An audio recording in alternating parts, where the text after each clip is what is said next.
मोदी है तो मुमकिन है, मोदी है तो मुमकिन है, भारत माता की जय, भारत माता की जय, भारत माता की जय।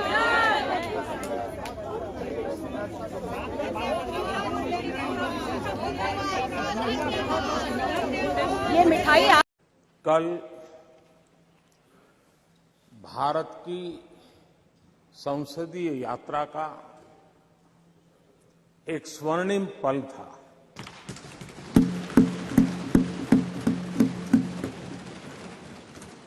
और इस स्वर्णिम पल के हकदार इस सदन के सभी सदस्य हैं, सभी दल के सदस्य हैं, सभी दल के नेता भी हैं। सदन में हो या वह सदन के बाहर हो, वे भी उतने ही हकदार हैं। और इसलिए मैं आज आपके माध्यम से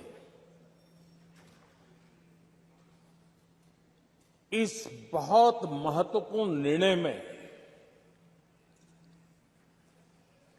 और देश की मातृशक्ति में नई ऊर्जा भरने में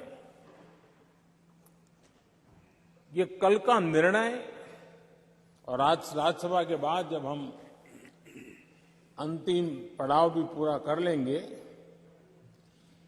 देश की मातृशक्ति का जो मिजाज बदलेगा, जो विश्वास पैदा होगा, वो देश को नई ऊंचाइयों पर ले जाने वाली एक अकल्पनीय अप्रतिम शक्ति के रूप में उभरेगा। ये मैं अनुभव करता हूं।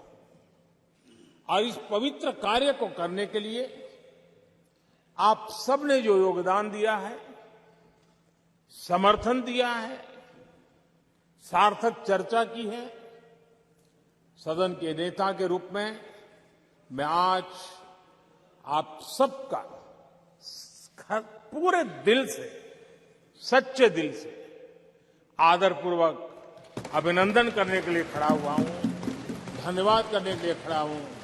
नमस्कार। Our Constitution adopted universal adult franchise right since the inception of the Republic and enabled us to usher in numerous silent revolutions in the field of gender justice and protection of life and dignity. We ensured a minimum of 33% reservation for women in local bodies election. What is more, in a pleasant coincidence, a proposal to provide similar reservation for women in the state assemblies and national parliament is taking a shape now. It will be the most transformative revolution in our times for gender justice. Over the years, the government has also launched a number of ambitious schemes to ensure basic facilities like housing, toilets, education, and health facilities, and thus protect the dignity of the poor. I come from a background where I know how privation, poverty, and illiteracy make life miserable, with economic and social disparities which are no less violative of human rights as any other form of discrimination. माननीय अध्यक्ष जी, संविधान को संशोधित करने वाले 128वें संविधान संशोधन के समर्थन में बात करने के लिए मैं यहां खड़ा हुआ हूं। माननीय अध्यक्ष जी,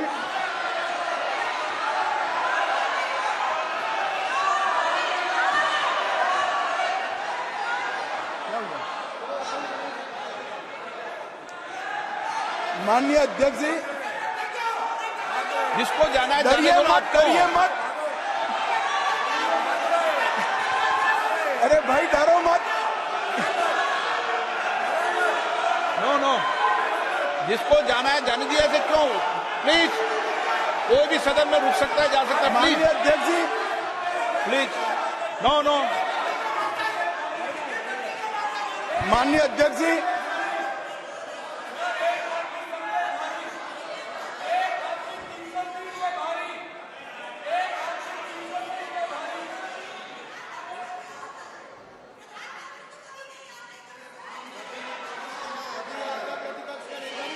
माननीय गृह मंत्री जी। माननीय अध्यक्ष जी,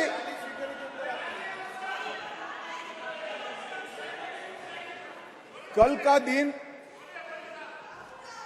भारतीय संसद के इतिहास में स्वर्ण अक्षरों से लिखा जाएगा। कल गणेश चतुर्थी थी, कल संवत्सरी थी, कल नए सदन का पहली बार कार्य का श्री गणेश हुआ और कल ही के दिन वर्षों से जो लंबित था वो महिलाओं को आरक्षण अधिकार देने का बिल इस सदन में पेश हुआ। माननीय अध्यक्ष जी, आपके माध्यम से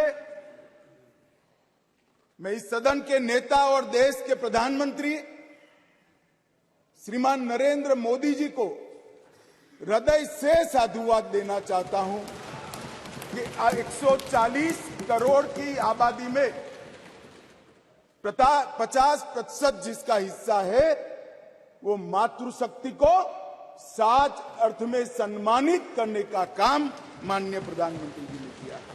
The bill further to amend the Constitution of India be taken into consideration. The Constitution 128th Amendment Bill 2023. मैं अध्यक्ष महोदय इस बिल की कुछ जानकारियां सदन के पटल पर आपकी अनुमति से रखना चाहता हूं। अध्यक्ष महोदय, ये कॉन्स्टिट्यूशन अमेंडमेंट बिल है और महत्वपूर्ण बिल है। महिला सशक्तिकरण की दिशा में एक बढ़ता हुआ कदम है। दुनिया को भी दिशा दिखाने वाला ये बिल है। अमृतकाल की बेला में भारत को विकसित भारत बनाने की दिशा में एक महत्वपूर्ण कदम बढ़ाने वाला भी ये बिल है। माननीय अध्यक्ष महोदय, जैसे मैंने कल जिक्र किया था कि बाबा साहब भीमराव अंबेडकर जी ने 25 नवंबर 1949 को जब संविधान बन गया था और उनका अंतिम भाषण था तो उन्होंने एक चेतावनी दी थी कि 26 जनवरी 1950 को राजनीतिक समानता तो प्राप्त हो जाएगी, लेकिन सामाजिक और आर्थिक क्षेत्र में जो असमानता रहेगी उसे आने वाली सरकारों को दूर करना होगा। उन्होंने ये भी कहा था, मैं कोट अनकोट कहना चाहता हूं, 26 जनवरी 1950 को हम परस्पर विरोधी जीवन में प्रवेश करने जा रहे हैं। राजनीति में हमारे यहाँ समानता होगी और सामाजिक और आर्थिक जीवन में असमानता होगी। राजनीति में हम एक व्यक्ति एक मत के सिद्धांत को मान्यता देंगे।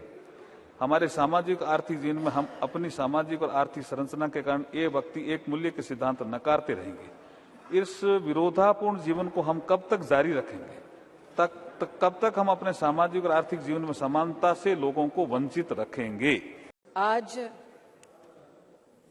इस सभागार में मां भारती का नमन कर मेरे संसदीय क्षेत्र के हर एक नागरिक का आभार व्यक्त कर